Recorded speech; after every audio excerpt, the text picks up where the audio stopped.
तो दोस्तों finally India ने वेस्ट इंडीज को हरा कर टेस्ट मैच को जीत लिया है 7 विकेट से। लेकिन दोस्तों सेकंड इनिंग पर शुभमन गिल सिर्फ 13 रन ही बनाकर आउट हो गया और साई सुदर्शन भी 29 रन बनाकर आउट हो गया। ठीक है सब, लेकिन हम लोग तो टेस्ट मैच जीत ही गए। लेकिन दोस्तों कुलदीप यादव बना प्लेयर ऑफ द मैच। पहला इनिंग पर 5 विकेट और दूसरे इनिंग पर 3 विकेट लिया है और रविंद्र जडेजा बना प्लेयर ऑफ द सीरीज। और अंत में हम 2-0 से इस मुकाबले को जीत लिया है। और आज हमारे कोच गौतम गंभीर का बर्थडे भी है। ट्रॉफी के साथ सेलिब्रेशन करना ये एक इपिक मोमेंट होता है। दोस्तों शुभमन गिल पिछले 7 टेस्ट मैचों में 6 बार टॉस हारा है और जब वेस्ट इंडीज के साथ मैच था तब सिर्फ जीता है और जीतने के बाद सारे टीममेट क्लैपिंग कर रहा है शुभमन गिल के लिए। दोस्तों सेकंड टेस्ट में डे 1 पर स्टेडियम बिल्कुल खाली था और सेकंड टेस्ट में डे 2 पर स्टेडियम फुल हो गया यार। और दोस्तों इंडिया ने टेस्ट मैच जीतने के बाद इंडिया के कोच गौतम गंभीर ने वेस्ट इंडीज के ड्रेसिंग रूम पर गया और सारे प्लेयरों को मोटिवेशन दे रहा है। पिछले 6-7 सालों में वेस्ट इंडीज का जो हाल रहा है उसके बारे में तो यार माथे बोलो। इसलिए गौतम गंभीर ने वहां जाकर बोला है क्रिकेट को वेस्ट इंडीज का जरूरत है और आप लोग याद रखना एक strong team is the foundation of a great cricket nation. और हमारे प्लेयर भी वेस्ट इंडीज के प्लेयर के साथ बातचीत करते हुए दिख रहा है। दोस्तों शुभमन गिल जब टेस्ट का कैप्टन बना तब मोस्ट रन उसके पास है,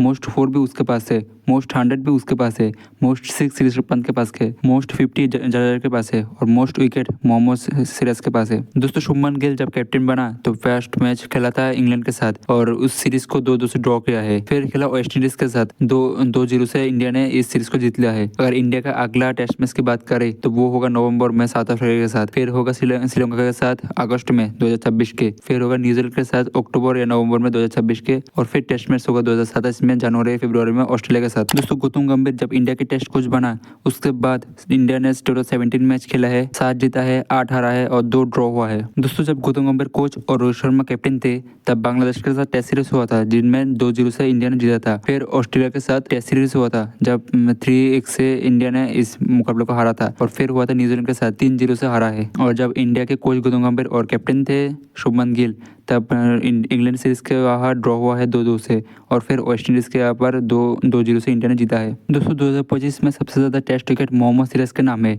मैच खेला है 8 और विकेट है 37। फिर है जिम्बाब्वे के एक बॉलर, विकेट है 36 और मैच है 9। और फिर है मिचेल स्टार्क, विकेट है 29 और मैच है 7। और हमारा जसप्रीत बुमराह भी आता है, मैच खेला है 6 और विकेट है 23। दोस्तों इंडियंस प्लेयरों के most man of the series की बात करें तो पहला है Virat Kohli 21 man of the series जीता है और फिर है सचिन तेंदुलकर 20, फिर है रवि अश्विन 12 और फिर है सौरव गांगुली 10, फिर है रोहित शर्मा 9 और हमारे रविंद्र जडेजा की बात करें तो वो है 3। दोस्तों 2025 में शुभमन गिल सिर्फ टेस्ट में 979 रन बनाया है और दोस्तों केएल राहुल इस टेस्ट सीरीज में 196 रन बनाया है, एवरेज ऑफ 98 और बेस्ट रहा है 100। दोस्तों केएल राहुल के 2025 में टेस्ट क्रिकेट की बात करें तो टोटल मैच खेला है 8, इनिंग है 15, टोटल रन है 745, एवरेज है 53.21 और 50 है 3 और 100 भी 3 है। दोस्तों इंडिया वर्सेस वेस्ट इंडीज की टेस्ट सीरीज में सबसे ज्यादा विकेट किसने लिया है तो वो है कुलदीप यादव 12 विकेट, फिर है मोहम्मद सिराज 10 विकेट, फिर है रविंद्र जडेजा 8 विकेट और फिर है जसप्रीत बुमराह 7 विकेट।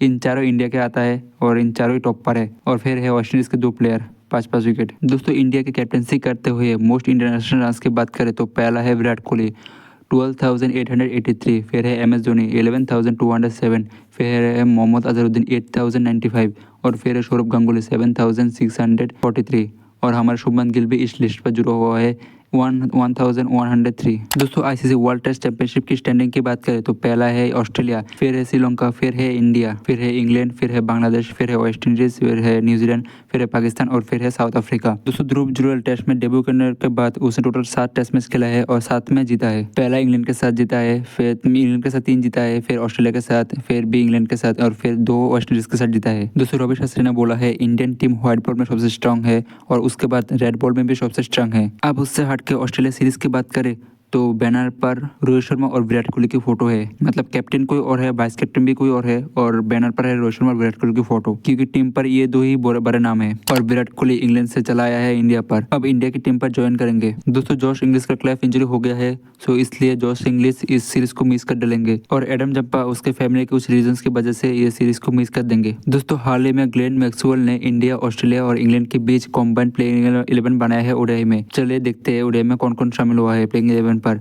तो पहला है सचिन तेंदुलकर, फिर है रोहित शर्मा, फिर है विराट कोहली, फिर है रिकी पॉन्टिंग, फिर है मिचेल बेवन, फिर है शेन वॉटसन, फिर है MS धोनी, फिर है ब्रेट ली, फिर है अनिल कुंबले, फिर है जसप्रीत बुमराह और फिर है ग्लेन मैक्सवेल। दोस्तों मिचेल मार्श ने इंडिया के क्रिकेट टीम के ऊपर कुछ ये कहा है कि सभी टीम इंडिया के अगेंस्ट खेलना चाहता है और हम लोग जब खेलते हैं तब एक ग्रेट राइवलरी होता है और एक अच्छा रिस्पॉन्स मिलता है इंडिया के अगेंस्ट। दोस्तों गौतम गंभीर ने कहा है वर्ल्ड कप सिर्फ 2.5 सालों के बाद है और हम प्रेजेंट पे ही रहना चाहता है और मैं आशा करता हूँ रोहित शर्मा और विराट कोहली का ये ऑस्ट्रेलिया टूर जो है वो सक्सेसफुल हो। दोस्तों ऑस्ट्रेलिया सीरीज के बाद इंडिया का अगला ओडीआई सीरीज होगा साउथ अफ्रीका के साथ। फर्स्ट ओडीआई होगा 30 नवंबर से रांची में, फिर होगा सेकंड ओडीआई 3 नवंबर से रायपुर में और फिर होगा थर्ड ओडीआई 6 नवंबर से विशाखापत्तनम में।